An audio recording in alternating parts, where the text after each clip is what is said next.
Hello everyone, welcome back to Call of Warhammer. I'm Indie Pride, and guys, we are less than a month away from the full reveal of the vampire counts for Total War Warhammer. CA's been saying all over their social media, beware the Ides of March when people ask about vampires, which means most likely we will be getting the Manfred von Karstein campaign trailer on March 15th. I figured a great way to kick off that countdown would be a vampire count siege of Middenheim on a dark and stormy night on Call of Warhammer. So let's go over army compositions first.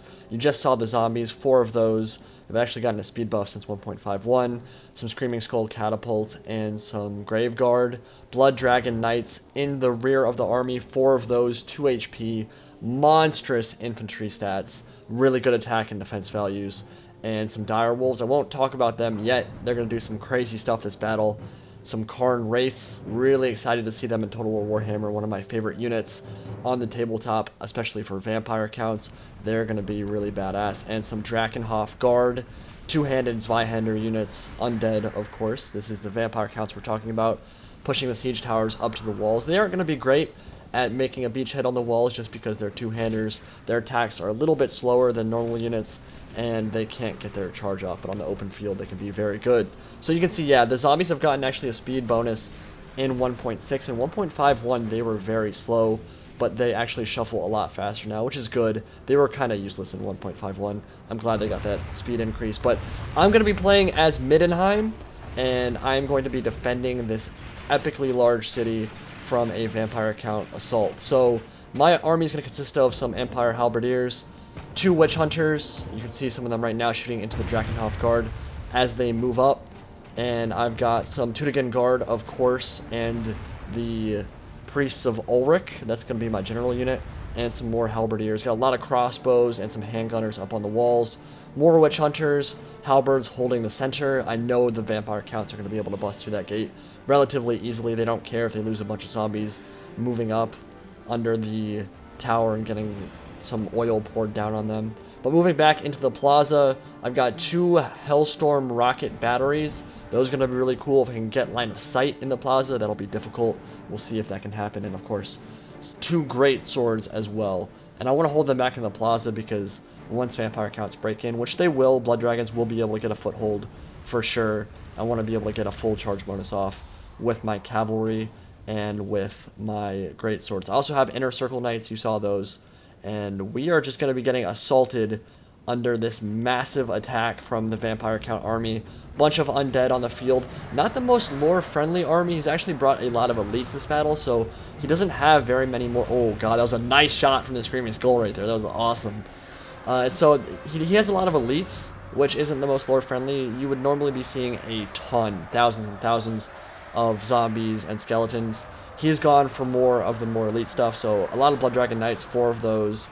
And no spellcasters or flying units either, which are a very important part of vampire count tactics, which we'll talk about more as the battle progresses. But we can see some Graveguard Halberdiers moving up under Withering Skirmish Fire right now. These guys are some of the higher tier undead skeletons, good armor, and really good versus cavalry and infantry alike. I really like their models. They have very cool black armor, but I want to focus them down with my crossbows because they don't have a shield block chance, and they will do a lot of damage to my men if they make it into combat. So they are the priority for me. Some Cairn Wraiths moving up now, and of course the zombies with the battering ram trying to get up to the gatehouse. And you can also see some skeleton crossbows trading fire as well as we get a look at the blood dragons. The skeleton crossbows are interesting. They were an addition to this mod. Vampire counts in the tabletop actually don't have any shooting options whatsoever. The only range units they have are entirely magical in nature, but the mod creators decided to give them crossbows in this mod just to make up for some of their perceived weaknesses.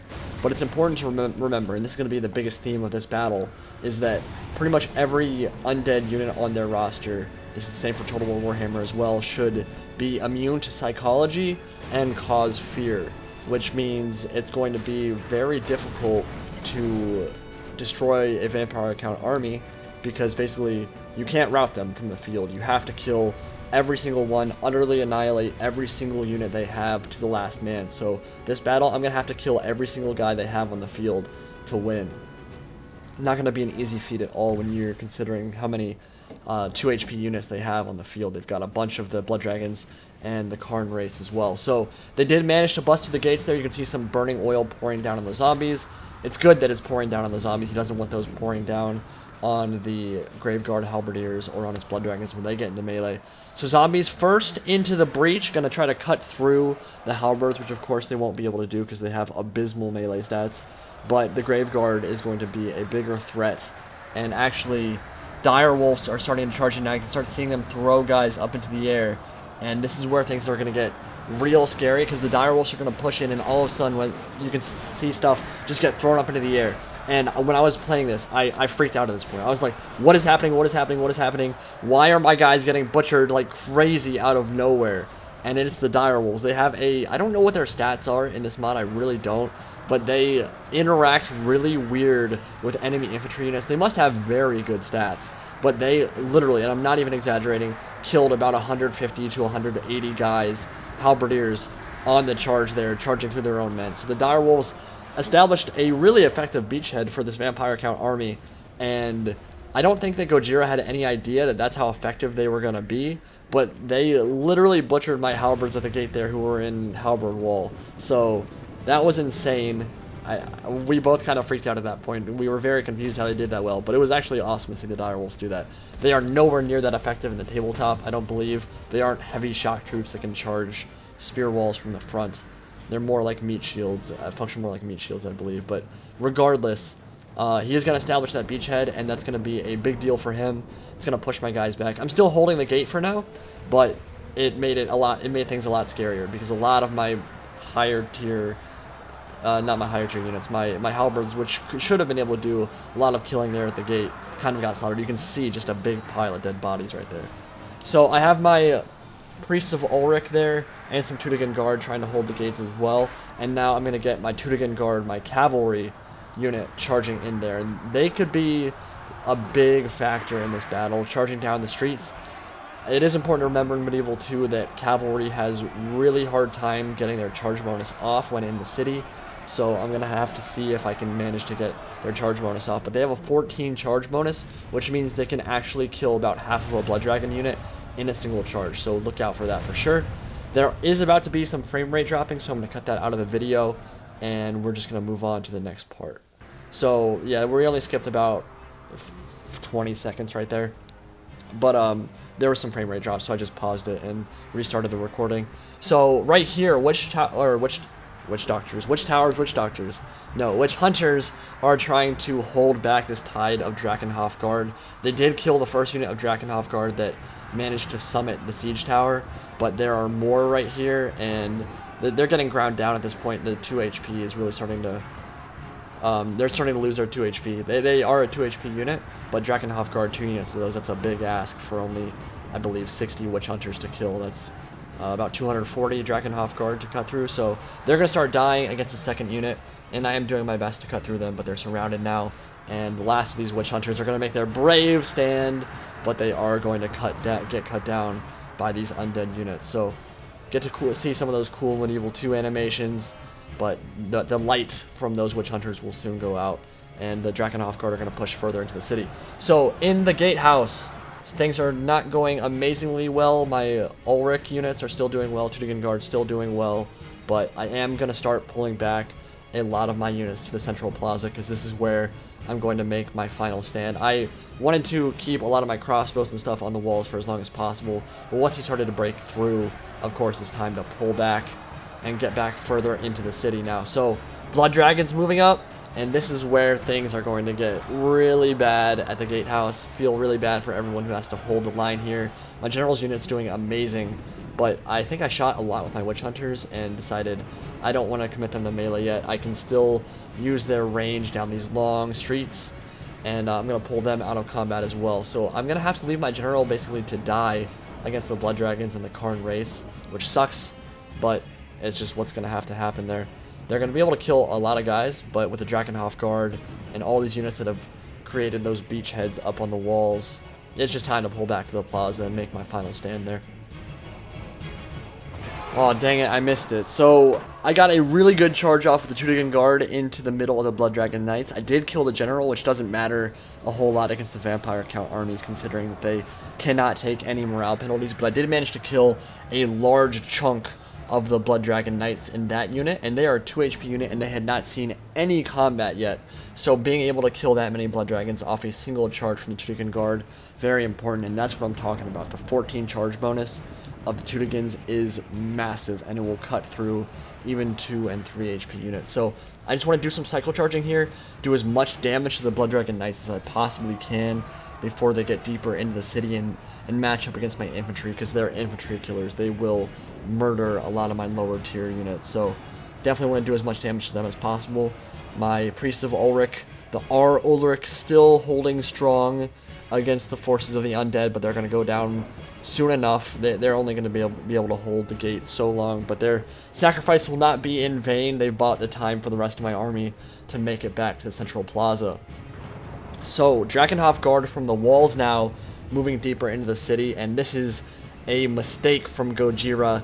They're going to turn the corner, and Teutogan Guard are going to charge right into them, and that is going to be absolute slaughter. There's nothing those Drakenhof Guard can do, and I don't feel bad for them because they're undead, but if it was any other unit, I'd feel really bad.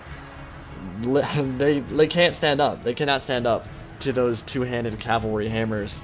Teutogan Guard have got to be my favorite cav unit in this mod. They're so awesome. Another cycle charge for Middenheim. Let's toss them up into the air, just kill them all, and it only takes 2 charges. The entire Drakenhof Guard unit completely dead. So that is big for me. Those Teutogan Guard cavalry unit making a big impact on the battle right now, but he has gotten his entire army into the city at this point, and my general is making his final stand. So let's talk about Middenheim a little bit. It's known as the City of the White Wolf, great fortress city. It's actually second only in size and influence to the Empire's capital of Altdorf. You guys know about Altdorf if you've read any of the lore. But this version, of course, doesn't really do it justice, because this is just a large city in Medieval 2. And as far as I know, there aren't any true custom settlements in Call of Warhammer, which is something that Third Age definitely has a big leg up on this mod in particular. The fact that they have so many awesome custom settlements from the lore. But there are none of those in Call of Warhammer, which is unfortunate. But in the lore, Middenheim is built on a huge pinnacle of rock.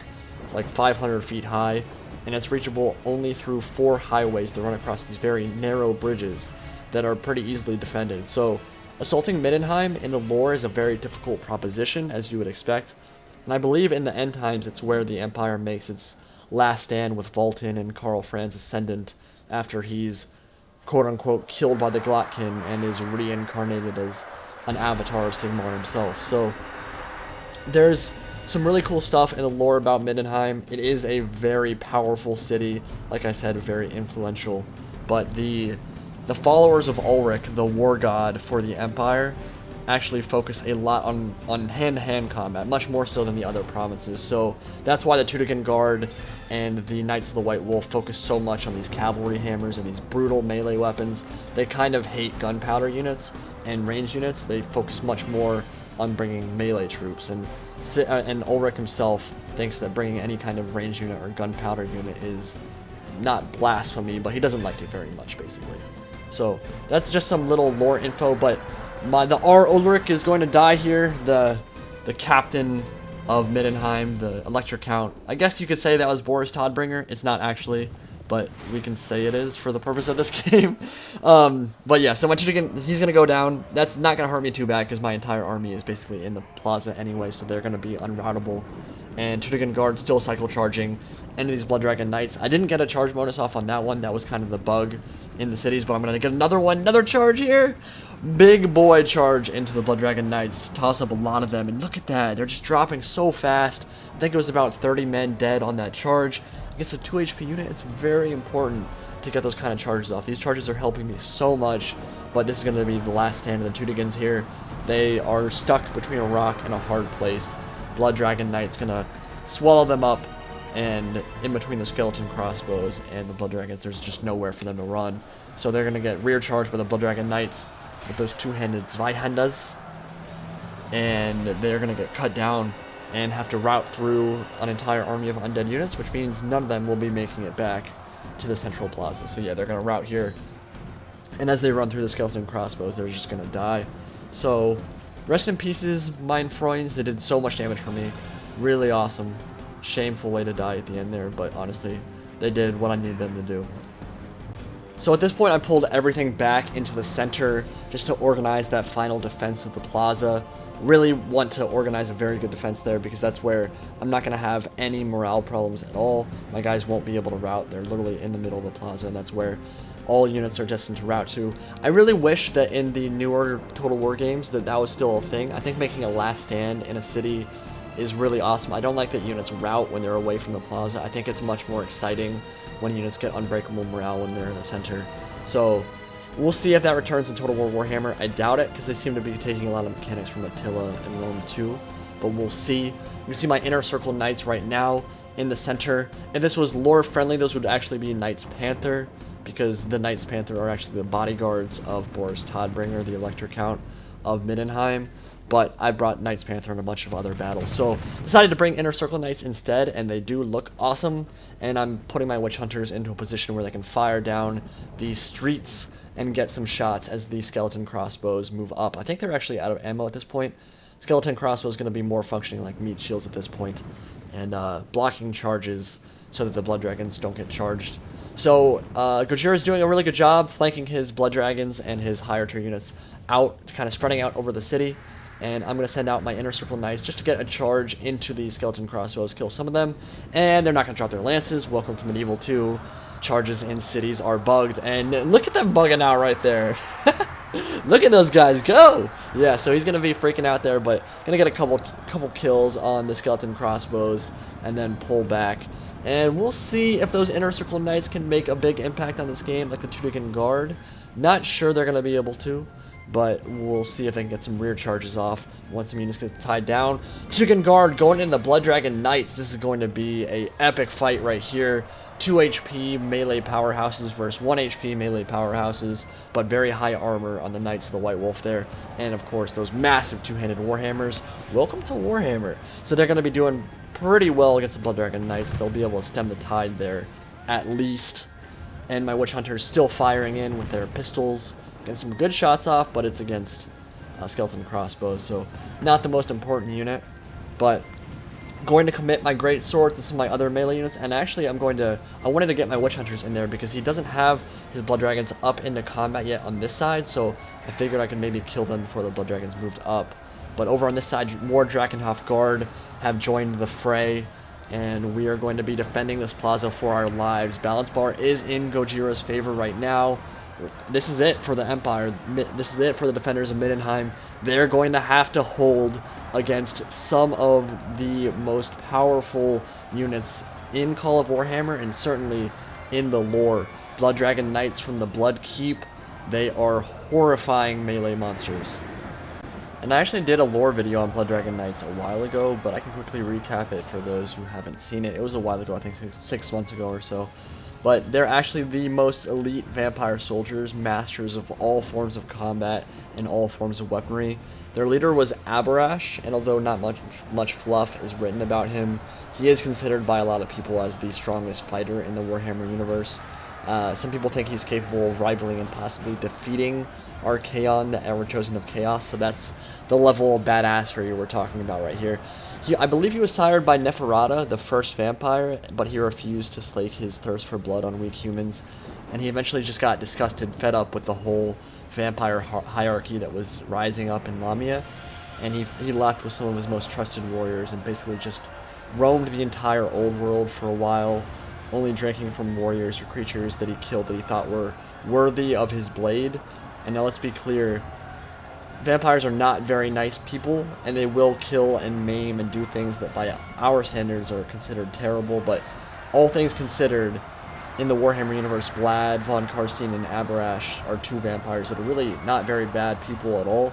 They have some honor and sense of purpose and duty, and they don't have entirely terrible characteristics. But anyway, eventually he comes across this massive dragon, and after a huge epic battle, he kills it, drinks from its blood, and loses his thirst for blood forever. So he sends out his warriors to conquer the biggest and craziest badasses in the entire Warhammer universe, so they can basically cure themselves from vampirism, just like he did. And that's basically all the lore there is for him. But Wallach Harkin becomes the leader of the Blood Dragons after Abarash disappears, and he becomes the leader of Blood Keep, and Wallach is a douchebag. We might get to see him in Total War Warhammer. I certainly hope we do, as maybe like a legendary hero or something. He's not a nice guy at all, even by vampire standards. He's a douche. But in the Glotkin End Times book, he actually turns his entire order of blood dragons to chaos and the worship of Khorne, which I thought was actually pretty awesome and fitting considering their status as melee gods, basically. But they're also apparently really amazing in the tabletop game, capable of killing like war sphinxes and hellpit abominations and war machines of any of that kind of nature. But they're also insanely expensive to field, both from a points perspective and from a monetary perspective. I think if you buy them from Games Workshop, they're like $100 for only 5 Blood Knights. So tabletop game for Warhammer is insanely expensive. I think a lot of people buy like other knight units like Dragon Princes of Caledor, cheaper ones, and just paint them red to fill in for Blood Dragons. But anyway, that's enough for the lore of Blood Dragons. Let's get back to the battle. I do have those Inner Circle Knights flanking around very quietly, sneakily, into the rear, and his Blood Dragons are trying to cut through the last of my men. I do have a bunch of great swords and witch hunters in melee. I think a lot of my witch hunters actually died to a blood dragon charge, but these Inner Circle Knights could be the things that turn the tide of battle in my favor. Again, balance bar is still in his favor, still in the vampire count's favor. I think I might even outnumber the undead at this point, but they're all blood dragons. They're all 2 HP monster units. So I have my knights into a good flanking position here. The question is, can I actually get my charge bonus off in the middle of these streets? It is a problem in Medieval 2. Dropping your lances on the charge is not something cavalry really wants to do very often in Medieval 2. So I am going to get a rear charge here. Again, the morale penalty won't matter, but the cav is getting a little bit buggy on that street, and yeah, they're not going to drop their lance. They're just going to charge in. They really didn't kill anything off that charge, so going to pull them out and cycle charge again. My Hellstorm rocket batteries have not been shooting at all. Neither of my handgunners. This has been a problem for me. They don't have line of sight yet, so I'm waiting until the Blood Dragons get further into the plaza before I open up with my artillery. They just don't have line of sight, and if I even was able to shoot right now, I would obliterate the backs of my own men, which I really don't want to do right now. So Drakenhof Guard moving up. I am, again, not going to get my charge bonus off, but then I'm going to click an attack order on the Blood Dragons, and they are going to take their lances out and actually obliterate that Drakenhof Guard, which was kind of weird, because I didn't click the attack order on the Drakenhof Guard, but it helped me get the charge bonus, and I got a decent charge into the back of the Blood Dragons, and that actually killed quite a few. So they are getting very whittled down at this point. Empire Crossbows in melee as well. The Tübingen Guard were killed to the last man, I believe. But now, as the Blood Dragons move further into the city, my handgunners and my Hellstorm rocket batteries are going to be able to start opening up. So you can see that gunfire going off now. The Hellstorm rocket battery is still bugging out a bit with that line of sight. I think only 2 of them have line of sight, so they're going to load up that rocket multiple times in a row, and we'll see if they actually get their shot off. I don't know if that's the animation or what the deal with that is, but either way, they're about to open up. Yeah, good shot into the flanks of the Blood Dragons from the handgunners, and I believe the Hellstorm, yeah, there we go. Big shot right into the flank of the Blood Dragons, just setting them on fire. That is one way to deal with vampires. Set them on fire and watch them burn. So they are going to die there. Not all of them, of course, but that was very good. Especially because the Blood Dragons have now made it into the city. They've slaughtered everything in their path. So yeah, getting those shots off was very important there. And this is starting to come down to the wire. Lots of units getting committed into melee now. And it's just going to be grind to the end here. With the shots coming in from the handgunners, though, things are definitely going to start shifting in my favor a little bit. The 2 HP is not going to be able to stand up to multiple volleys from these handgunners, and I am getting kills on these Blood Dragons every single time I shoot in, so that's a big deal. So let's talk about Vampire Tactics now. The battle is going to just be, like I said, a complete grinded out melee fest to the end here, and we'll see who wins. But I do want to talk a little bit about Vampire Count Tactics. So we know they're going to be very unique and awesome to implement if CA does them right. The obvious stuff is the skeletons and zombies. More Hellstorm rocket batteries going off. I love that animation.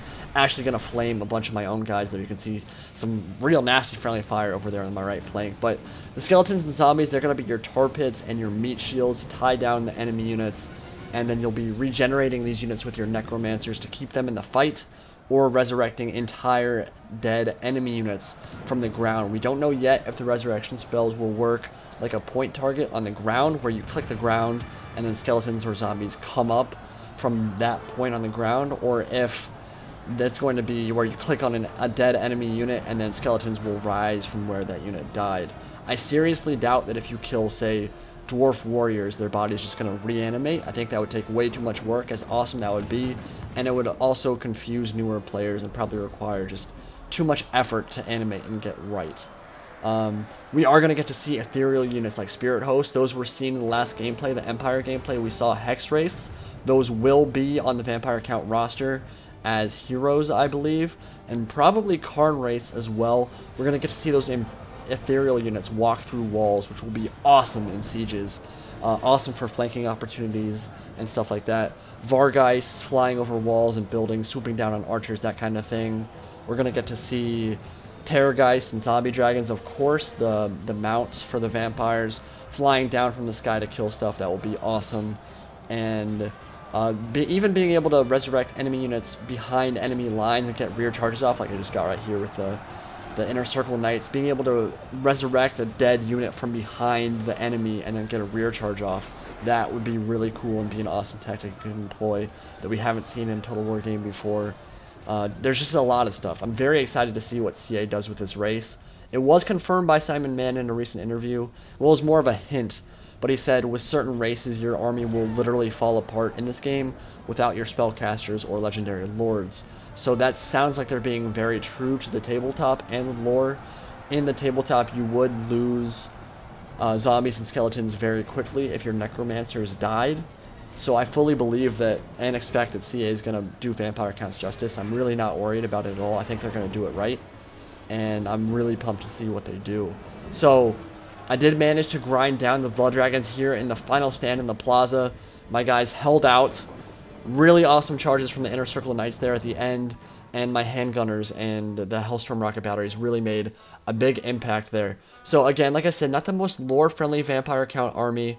He didn't have very many more men than I did, but that's just because of the 20 unit cap. That is one of my fears in Total War Warhammer. The unit cap might make it hard to implement vampire counts correctly, but we'll see if they just increase the unit size of zombies or skeletons, or see how they handle that. Anyway, this battle was super epic. Like, again, it's not Total War Warhammer, but it's the closest thing we're going to get to before the game comes out.